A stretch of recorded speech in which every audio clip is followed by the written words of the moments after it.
Hi, I'm Jackie Sersel at the Integral Center in Boulder, Colorado, with our member Jane Weintraub. Hi everyone, it's really good to be here with Jackie. We're going to be talking about all things integral in business and looking forward to it. All right, so we're going to talk a little bit about spiral dynamics applied to business and entrepreneurship. And for those of you who don't know about spiral dynamics, I'm going to give you a quick overview of a few of the levels. When we talk about spiral dynamics, what we're talking about are different levels of consciousness, ways of thinking about things, certain perspectives that people can take on. When thinking about the world and how they fit into it.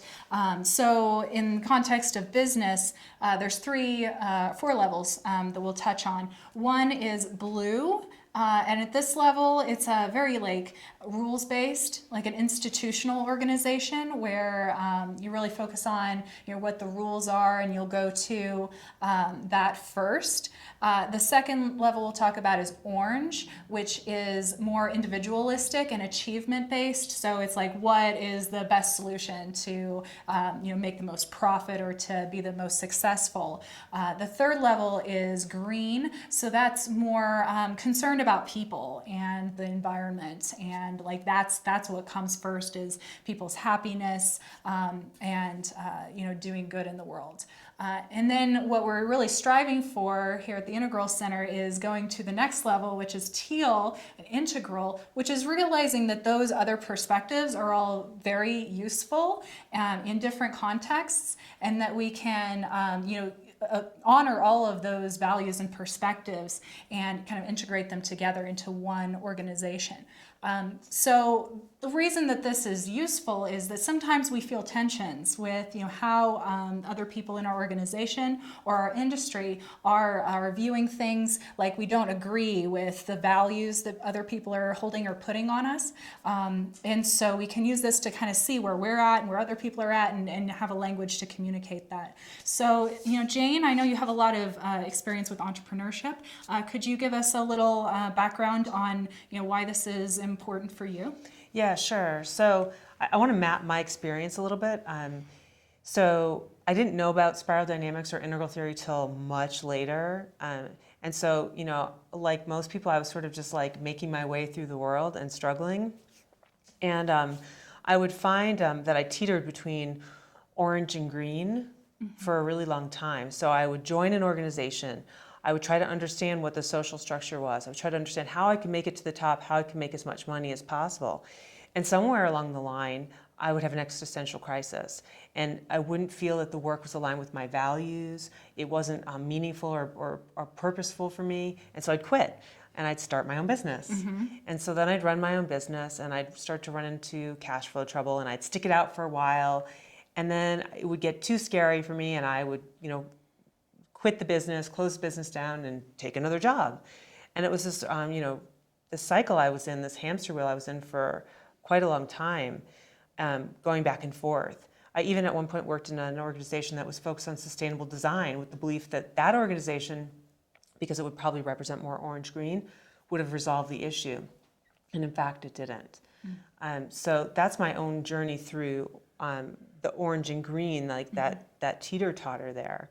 I also remember being in one organization where I looked to my boss. I was like, just tell me the rules. Like, what are the rules to do this job? And her response was something like, well, I can't give you any rules. There aren't any rules. That's something you're going to have to figure out on your own. And so it was a blue place to be sitting in, like desperation for understanding what the rules were. Right? So those are a couple of examples from my personal experience. Right. And so in the organizations you've worked with, which she's worked with a wide variety, how have you seen that showing up in different organizations? Oh, that's a great question. So in organizations, what's happening now that I'm starting to note with the startup culture is that there's a real focus on benefits packages, which really looks to me like this orange-green thing playing out. Like there's a desire for people to be autonomous and have the lifestyle that they want to have, balanced against the organization's desire to do something good, solve a problem for people in the world, and also drive towards profits. You have to remember, like, the paradox here is a lot of these companies are really heavily funded, a lot of these startups, so they're replete with cash and can actually offer really juicy benefits packages. So that's one thing I've seen happen. I worked for an organization that was multinational, that was very orange-green, and we would assimilate new people to the purpose and values and mission statement. That was a big part of the work. And then there was a change in leadership at the top, and the entire organization reverted quite dramatically back to green. I mean, back to orange. It was quite stunning as a case study to see what happened with that organization. Right. So are there some tools to help with that, to help organizations find a more integral way of thinking? There are tons of tools to help organizations do that. I would really point to experts in OD, organizational development and design. For our purposes, I'd love to just touch like what the tools are for individuals, like solo entrepreneurs, which I think that for them, there's something about getting some stability. So the cash flow piece would be a really great place to find some stability, because from that place of stability, it's really easier to move in the direction of green and purpose and values, because there's not going to be that reversion to panic about not being able to meet your basic needs. So getting a solid grounding in orange could be incredibly valuable for folks who are working in what was called the subtle economy, or that green economy. So I would say that that's a really invaluable thing.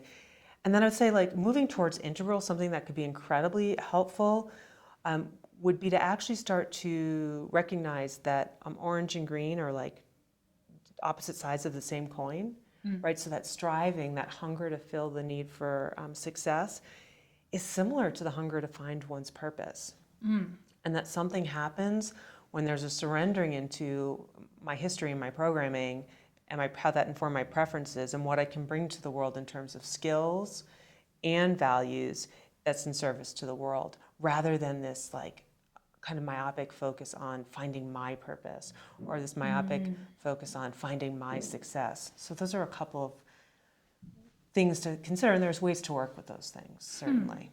Okay, so yeah, what I heard, like the key points are that as an entrepreneur, you're wanting to think about, getting your orange really solid. Make sure you've got enough income. You can't be successful helping other people in that green sort of way if you're in this scarcity mentality, constantly worrying about where your next dollar is going to come from. You're going to have to worry about it. You might as well get that taken care of, and then you can look at those. And also that when talking about your purpose, looking for what's your purpose in life, that it's important to look at the whole system and how you're benefiting, and how what you're doing is benefiting people in the ecosystem, not just your own like individual purpose. Yeah, I'd say that's really, really true. Yeah, I would also add, I read a statistic recently that said that some majority of entrepreneurs are actually risk averse, and that kind of goes against what we believe to be true about entrepreneurs. And then in fact, it relies heavily on what we were just talking about, which is having a stable base from which to operate, right? That a lot of entrepreneurs don't leave their jobs until their new business ventures are really stable, right? Yeah. Yeah. Okay, great. Thank you. Thank That's you some so great advice. And thank you all for watching. And I hope you'll visit us at integralcenter.org and see all of the events that we have available. Thanks. Thanks.